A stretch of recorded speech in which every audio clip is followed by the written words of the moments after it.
here? Yeah, there's always stuff you can take from each week, good and bad, and but you play different teams every week, and so sometimes the coaching things can be a little different. Christian, you're facing the Rams, and there's always a big rivalry with this franchise. You were introduced to it. You had a big game, 3 touchdowns, I believe, down in LA. What did that kind of teach you about the rivalry in the division between you guys? Yeah, it's a big, any division game is a big deal, and so this one's obviously big, like they all are. So the intensity and the urgency have to be there all week in the preparation, so we can come out and execute at a high level on Sunday. Christian, from a fan perspective, many are asking, boy, why did they make a deal during the trade deadline and get some defensive help? From a player's perspective, how do you guys look at the fact that the team didn't make a move? I personally don't look at that stuff. Those guys, they're hired for a reason. They have a job and they're obviously really good at it. And for me, I just don't focus on that stuff. It's the guys that you go out there and play with are the guys that you feel confident playing with. And I think everybody in this team can play.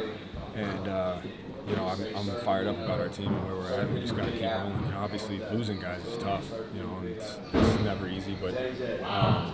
You see the kind of depth that you have, the guys who have stepped up and come out here and done a really good job. And once again, I haven't thought of it until you just asked that question, but it shows me that they have confidence in the guys that they have.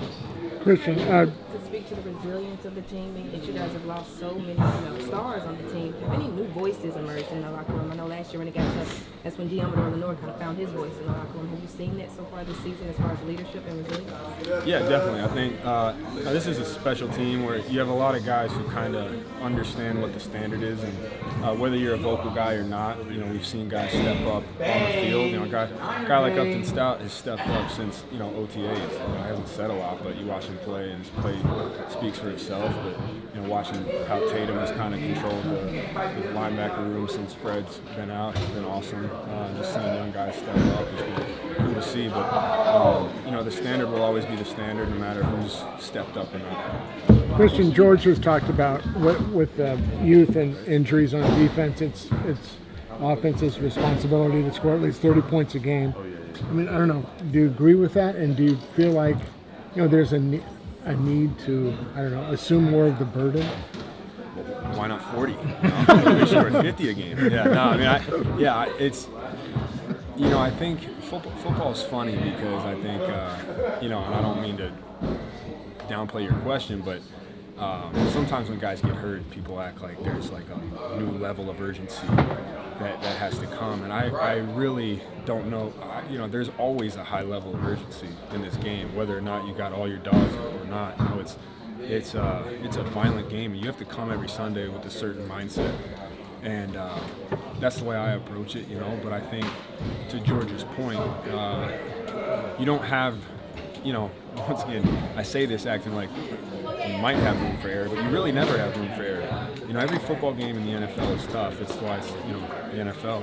Everyone's good, and you can win every game or you can lose every game. And so it's really just about keeping the standard high and doing your job each and every day, so that Sunday you feel confident enough to go out there and play your best football.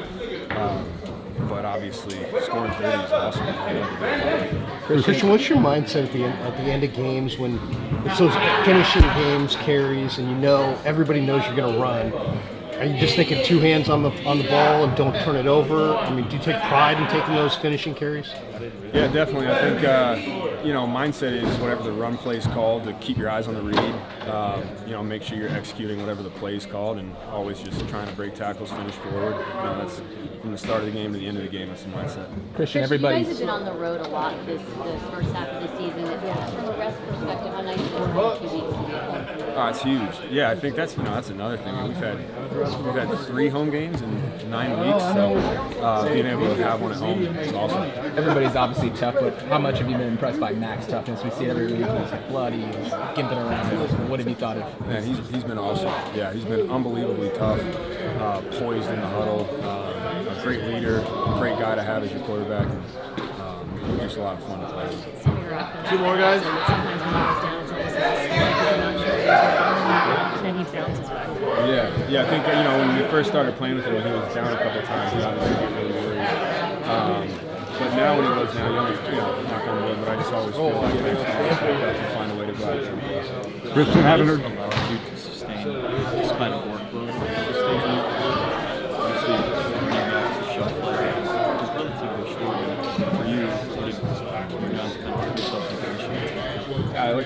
I feel blessed. You know, I think I've worked really hard. I got a great team around me, but at the end of the day, I feel anytime I get to step on the field, I don't take it for granted. And I thank God every chance I get to do it. All right. Have you talked to Michael Williams since his injury, and if so, what was that conversation like? Yeah, I talked to him. I just told him that I was praying for him and to keep his head up and to let me know if he needed anything during his recovery process.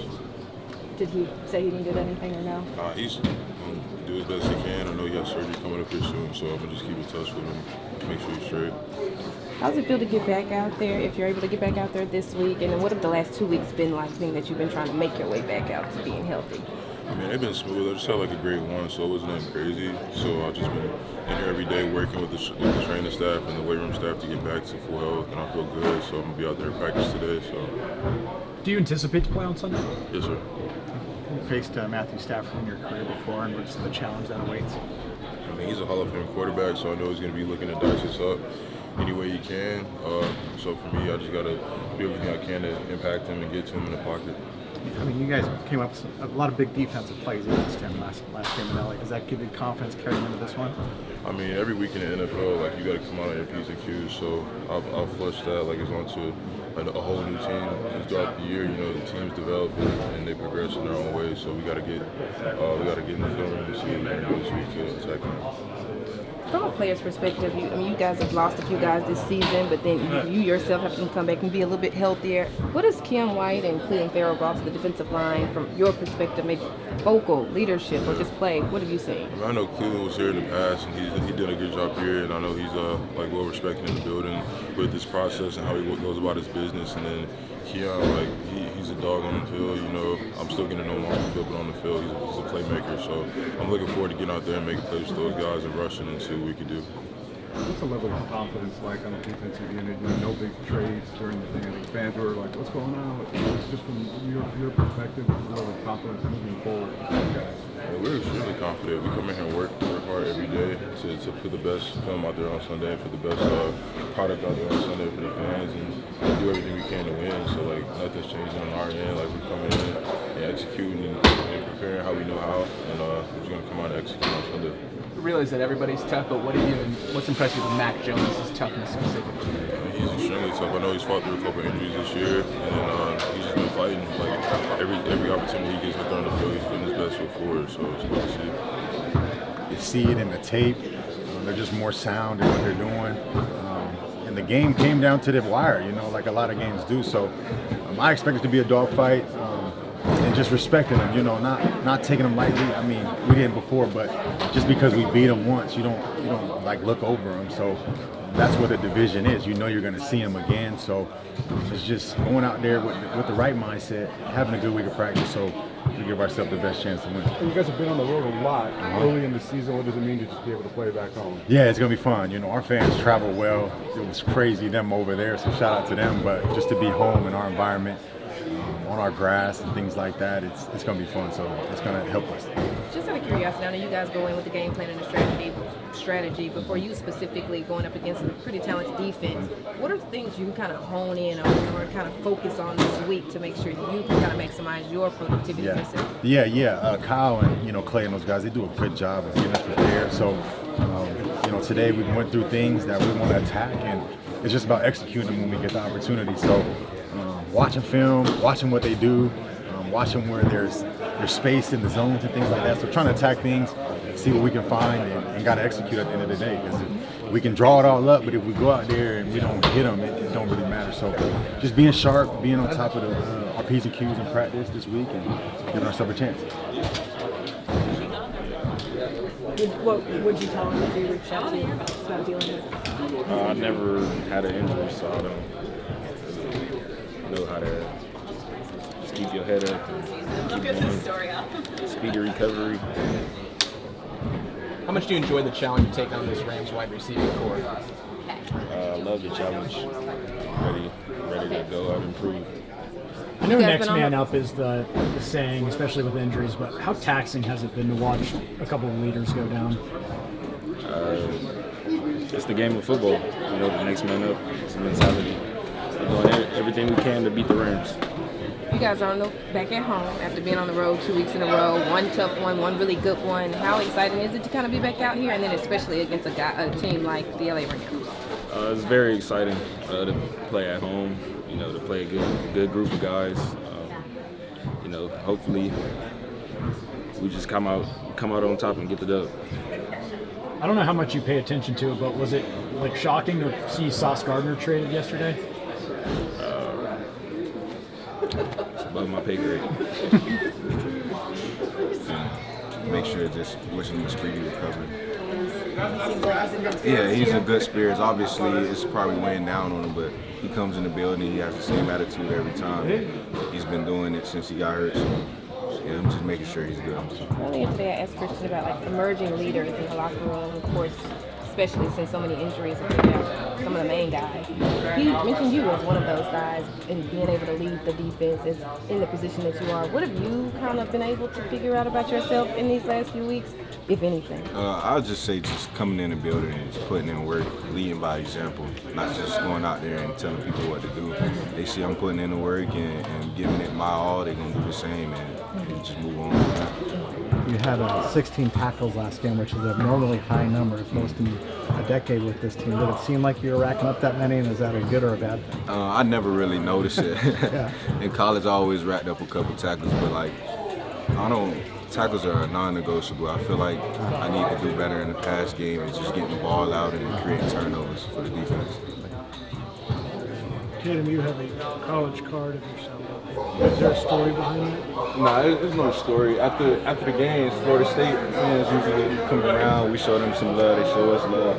The little kid just handed it to me, so I kept it. Okay, after the Giants game? Nah, it was Florida State. Yeah. Gotcha.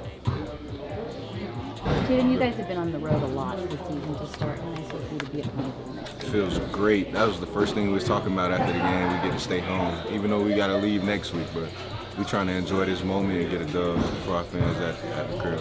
When you guys were here yesterday on a day off, but it was trade deadline day, so was all your Raiders up also wondering if they were going to make a move, and when they didn't, what did you think? No, I didn't even know the trade deadline was yesterday. I've been hearing about it, but man, whatever happens. I'm good with the guys that's on this team right now. We're going to rock whoever's on that field. Tatum, from the week you took over when Fred got injured to now, how do you feel health-wise? It's still coming along. I'm just trying to be able to be there for the players and how they were. For me, coming in, this is something new. So that comfortable level is still rising up. As you can see, my players getting better. I just got to keep working, and it comes with preparation and just being ready for the game. Are you talking to Fred maybe after games, before games? I usually text Fred after the games to see his thoughts on everything, but most of the time I talk to him is whenever he come in the building for his therapy. But after that, I just let him focus on himself and get better. Kind of like how you look up to, well, not necessarily look for Fred's advice about your play. Is it any other younger guys in the locker room kind of coming to you about what they can do better to kind of make sure that they can get that next man up now too? I wouldn't say they come to me to find out what they could do better, but we to find out what we can do together do better as a defense in general. Like after the game, we get on the plane and we all standing up on the plane watching film, trying to correct stuff that we could have did in the game. So yeah, it's not them coming to me to get better. It's we coming together to get better. Are Fred Warner's texts very wordy, or are they very emoji-oriented? Both. What's his favorite emoji? The fire emoji. Yeah, that makes sense. Hot boys. Yeah, the fire emoji. He sent that a lot. Does he talk to you about positive plays and then also ones that could have been different? Yeah, Fred keeps it a buck with everything, man. If you play bad, you play bad. If you play legendary, he's gonna tell you. Put it in all caps with fire emojis. I got that last week, so it kind of felt good. But yeah, other than that, man, he's gonna keep it real with you all the time, and that's what I respect most about Fred. He don't sugarcoat anything.